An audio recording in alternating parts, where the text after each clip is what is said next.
Hey everyone! Today I'm going to show you how to make cappuccino at home without the use of any espresso machine.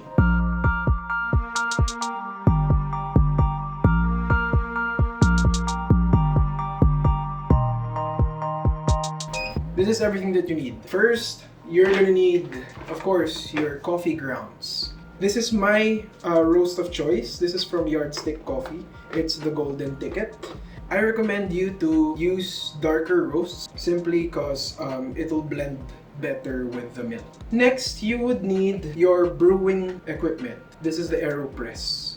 This does the job very, very well. But if you don't have an AeroPress, a French press would work. This is also what I'm going to be using to froth our milk. Next, you're going to need a coffee grinder. If you have, of course, roasted coffee beans rather than grounds. Next, you're going to need a scale to weigh the volume of coffee grounds and water. Next, of course, you would need your kettle. It has temperature control, so it goes up to 100 degrees Celsius. Then, of course, you will need your milk, but if you have whole milk, better. Then you need water, of course. I know, tataka kayo, bakit kaya may microwave dito? This is what I'll be using to heat the milk. Make sure that you don't heat your milk above 75 degrees.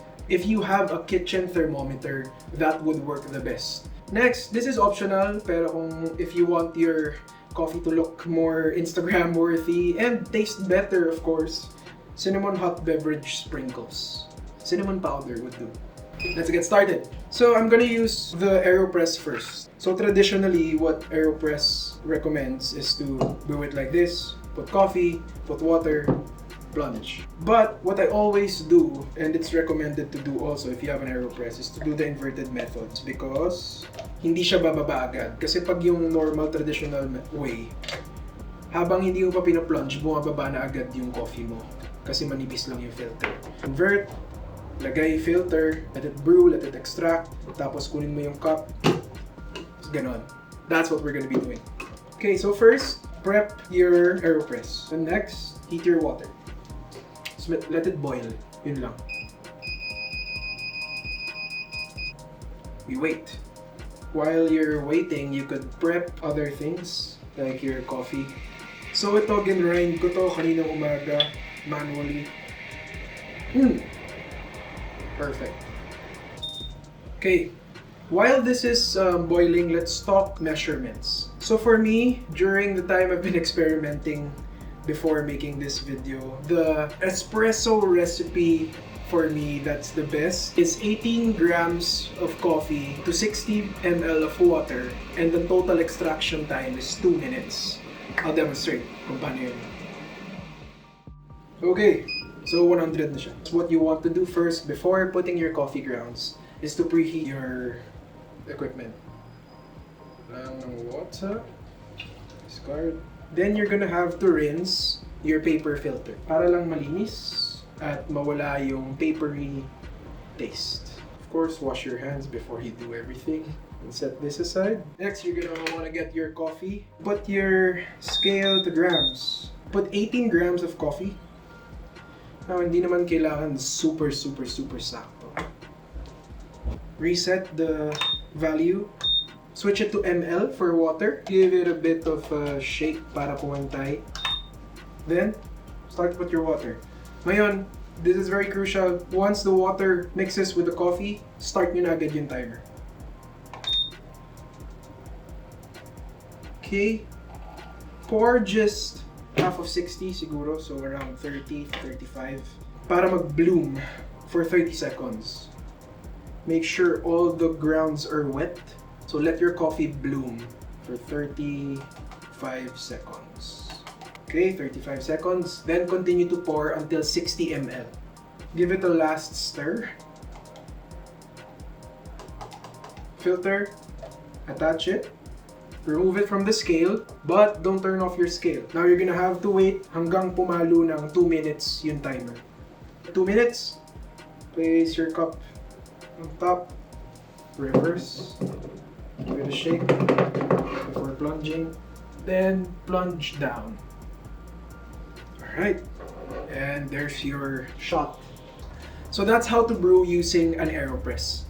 So ngayon naman, papakita ko sa inyo kung paano mag-brew gamit ang French press. What we're actually doing technically, hindi talaga siya espresso, but it's, you know, a bit close to it. Basically, yun nga, it's concentrating the coffee to the water.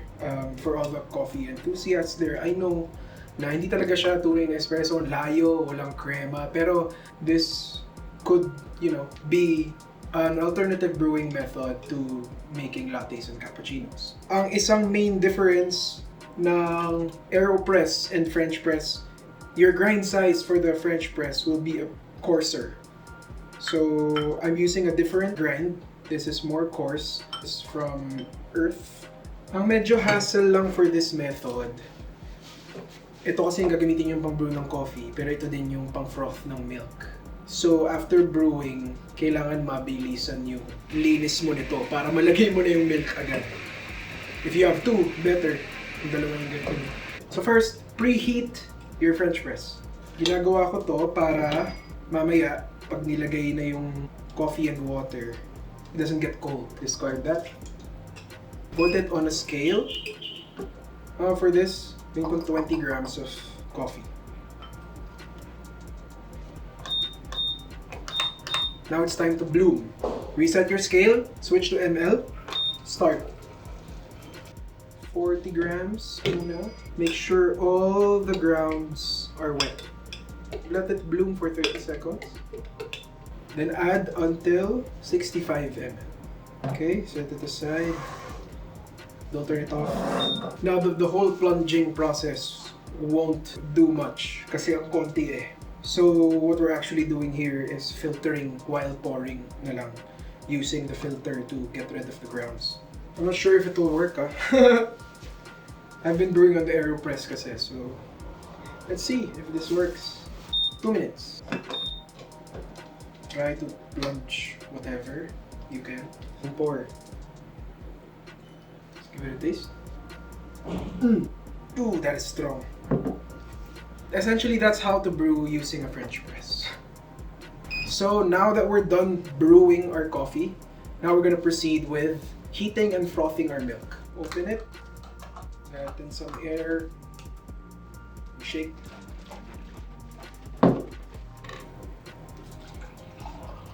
Some milk, and heat it. You could use your microwave, you could heat it on the stove. Basta remember, don't exceed 75 degrees. You have to preheat this also para hindi lumamig yung milk nyo. Now, I use this to froth my milk kasi wala akong milk frother or steamer. Okay, mainit. Siyempre mainit. Transfer it to the French press. Na baka inisip nyo, bakit hindi ko na lang i-heat tong buong to? Hindi kasha sa microwave. Angat nyo all the way bago nyo ikabit. Then hold it like this, securely. Nang dahil konti lang yung milk, we were gonna have to tilt it a bit para makuha lahat with the plunge. Then, froth your milk, sponging up and down. Now, you don't want to overdo this kasi magiging foam na lang yung milk nyo. So, tingnan na lang kung nakaka-generate na siya ng enough foam. The foam is what makes a cappuccino a cappuccino. And I think I'm done. And all the way up. Give it a little swirl para mag-settle ng konti. Kasi baka puro foam lang yung malagay nyo sa coffee nyo. Then pour. Perfect. I won't be able to make latte art kasi foamy nga siya. Pero excuse ko lang yun kasi hindi ako marunong mag-latte art. Still practicing pa lang. And next, get your cinnamon beverage sprinkle, then sprinkle a bit. Cappuccino sweet, but it's perfect with the cinnamon, okay na siya. And that's it! Enjoy your drink. It's a super yummy treat every morning to get your day started. And it's something to, you know, try to experiment doing during this quarantine period. So yeah, that wraps up this video. I hope you were able to learn a thing or two. Now, I'm not an expert at all, pero this is just, you know, how I make my cappuccino at home and I wanted to share it with you guys. Try it out, then tag me on Instagram or Twitter or Facebook and show me your results. Thanks for watching and happy brewing. See ya!